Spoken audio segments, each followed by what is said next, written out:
ഞാൻ ഒരു നല്ല പ്രവൃത്തി ചെയ്താൽ ആ ഗിഫ്റ്റ് അള്ള എനിക്ക് തന്നതെന്ന് അർത്ഥം.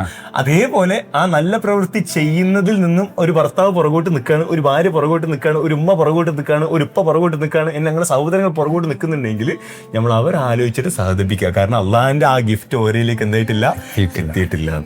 ഇന്നൻ നഫ്സ ലഅമ്മാറത്തും ബിസ്സൂഇ ഇല്ലാമ റഹിമ റബ്ബീന. എൻ്റെ റബ്ബ് കാര്യം ചെയ്തിട്ടില്ല എങ്കിൽ ആത്മാവ് നഫ്സ് തിന്മ കൽപ്പിക്കുന്നവയാണ്.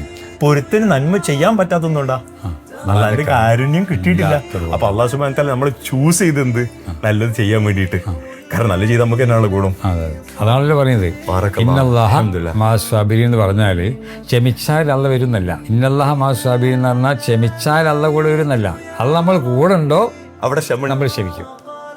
നമ്മൾ ക്ഷമിക്കുന്നില്ല എന്ന് പറഞ്ഞതിൻ്റെ അർത്ഥം അള്ള നമ്മൾ കൂടെ ഇല്ല. ആരുടെയും കൂടെ ശൈത്താൻ. അപ്പൊ നമ്മൾ പലപ്പം ക്ഷമിച്ചാൽ അള്ള കൂടെ വരും. ക്ഷമിച്ചാൽ അള്ള അങ്ങനെ വരുന്നില്ല.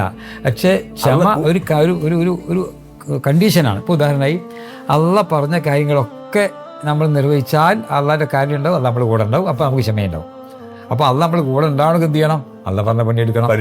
അപ്പോൾ ഉപ്പ പറഞ്ഞ ഒരു കാര്യം മക്കൾ അനുസരിച്ചില്ലെങ്കിലോ, എന്നിട്ട് പറയും ഞങ്ങൾ എൻ്റെ പേര് എൻ്റെ പേര് ഞാൻ വരില്ല. എന്താ കാരണം? ഞാൻ പറഞ്ഞ ഒരു പണി ഈ ചെയ്യുന്നില്ല, ഒരു കാര്യം ഞാൻ അനുസരിക്കില്ല, എൻ്റെ കൂടാൻ വരില്ല. അള്ള അതുപോലെ അള്ള പറഞ്ഞ കാര്യങ്ങളൊക്കെ ഒന്നും അത് ചെയ്യില്ല. അത് ചെയ്യില്ലെങ്കിൽ എന്തില്ല? അള്ള നമ്മൾ കൂടെ എന്തില്ല? ക്ഷമയില്ല. അതാ